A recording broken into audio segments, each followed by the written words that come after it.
Kasus aborsi kembali muncul setelah polisi menggerebek beberapa klinik di Jakarta yang diduga digunakan sebagai tempat aborsi. Untuk informasi lengkapnya, kita segera bergabung dengan rekan Ahmad Murodi di Grand Studio. Dodi, silakan dengan informasi Anda. Ya, baik. Pemirsa, aparat kepolisian Polda Metro Jaya menggerebek rumah ilegal yang diduga dilakukan sebagai praktik aborsi beberapa hari lalu. Polisi kemudian menyegel beberapa rumah dan klinik yang digunakan oleh masyarakat untuk melakukan aborsi. Dan berikut sejumlah data dan fakta terkait kasus aborsi. Kita mulai dari fakta-fakta terkait dengan kasus aborsi yang sudah terjadi di Indonesia. Kita lihat yang pertama ada tanggal 30 November 1997, ada seorang dokter bernama Dr. Budiman yang bekerja di Rumah Sakit Tangerang melakukan praktik aborsi dan telah dihukum 2 tahun penjara. Kemudian di tahun 2000 ada dua kasus. Yang pertama tanggal 11 Februari 2000 ada 3 orang yaitu Siti Jubaidah, Dr. Agung Waluyo dan juga Arman Sasmita dihukum 2 tahun 4 bulan penjara. Sedangkan di tahun yang sama di tanggal 25 Maret ada Bidan Habibah yang merupakan pemilik klinik Anugrah dan juga Bidan Indrayati yang berlokasi di Jalan Sersan Aning ini melakukan praktik aborsi. Hukuman masih dalam proses hingga saat ini. Kemudian 4 April 2008 Erna Rumondang Manalu pemilik klinik IKM Bojong Indah ini juga melakukan praktik aborsi sampai 40 janin. Ini hukuman juga masih dalam proses. Kemudian 22 Januari 2009 Dr. Ouni yang berlokasi di Jalan Warakas, Tanjung Priok ini juga hukuman masih dalam proses. Kalau begitu waktunya kita untuk melihat seperti apa sebetulnya hukum yang mengatur terkait dengan praktik aborsi sesuai dengan KUHP dan Undang-Undang Nomor 36 Tahun 2009. Ada 3 pasal yang mengatur tentang aborsi. Yang pertama pasal 346, seorang wanita yang sengaja menggugurkan atau mematikan kandungannya atau menyuruh orang lain untuk itu diancam dengan pidana penjara paling lama 4 tahun.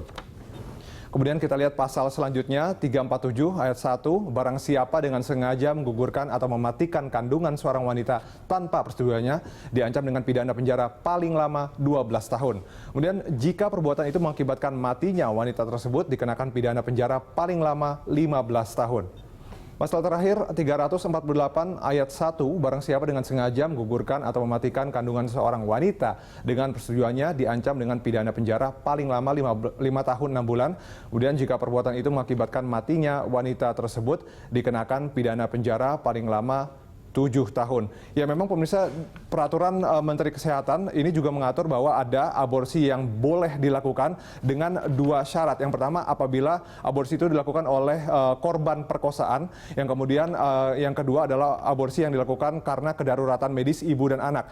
Kedaruratan medis ibu dan anak ini artinya apabila ibu sudah berusia cukup tua tapi kemudian hamil dan kehamilan itu dianggap bisa membahayakan kesehatan dia atau bahkan bisa mengancam kematian begitu, maka aborsi itu sangat boleh untuk dilakukan dan dengan syarat tambahan yaitu dengan syarat bahwa bayi atau janin yang dikandung itu baru berusia di bawah 8 minggu. Selanjutnya kita lihat tentang fakta aborsi. Ya, kita lihat menurut studi di 10 kota besar dan 6 kabupaten di Indonesia, 43% aborsi terjadi per 100 kelahiran hidup. Kemudian yang melakukan praktik aborsi 78% berada di perkotaan dan kemudian 40% berada di pedesaan.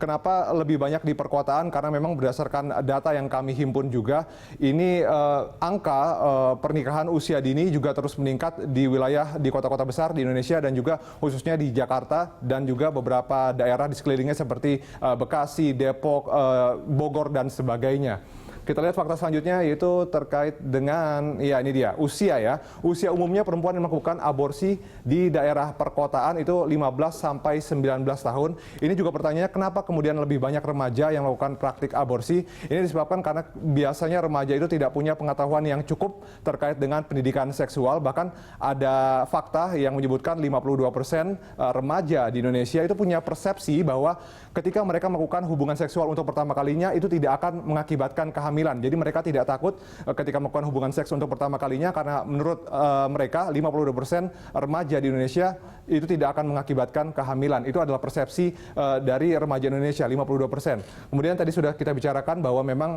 ada total pernikahan di bawah umur dari total pernikahan nasional 48%, angkanya terus meningkat setiap tahun dan kemudian ini adalah angka terkait 2,6 juta per tahun jumlah janin yang digugurkan dalam aborsi. Angkanya bervariasi, ada yang menyebutkan 2,6, ada yang menyebutkan 2,3, 2,2. Ini memang tergantung dari survei demografi dan juga kesehatan Indonesia. Selanjutnya, risiko aborsi. Kita akan bicarakan tentang apa saja yang bisa disebabkan karena aborsi. Yang pertama adalah kematian mendadak karena pendarahan hebat, kemudian kematian mendadak karena pembiusan yang gagal, dan kematian secara lambat akibat infeksi serius di sekitar kandungan. Ya, ini faktor kematian ini memang aborsi mengakibatkan atau menyumbang 30% angka kematian ibu. Selanjutnya ada juga rahim yang sobek, kemudian ada juga terkait kerusakan leher rahim dan plasenta yang akan menyebabkan cacat pada anak berikutnya. Selanjutnya juga ada kanker indung telur, kanker leher rahim, dan nomor 8 tidak mampu memiliki keturunan lagi, kemudian infeksi rongga panggul, dan juga yang terakhir kanker payudara. Ini karena ketidakseimbangan hormon estrogen pada wanita. Ini semua 10 adalah risiko-risiko fisik, tapi ada juga risiko mental. Biasanya kebanyakan remaja yang melakukan aborsi tidak ditemani oleh orang tuanya atau bahkan orang tuanya tidak tahu sama sekali. Kemudian setelah mereka melakukan aborsi, kemudian muncul rasa bersalah, kemudian muncul rasa depresi, mengakibatkan trauma karena mereka merasa mereka telah membunuh atau menghilangkan nyawa seorang bayi. Ya, itu tadi kira-kira informasi terkait dengan aborsi, terkait dengan kasus-kasusnya, kemudian fakta-fakta dan kemudian risiko dan juga peraturan hukum di Indonesia. Kembali ke Anda di studio.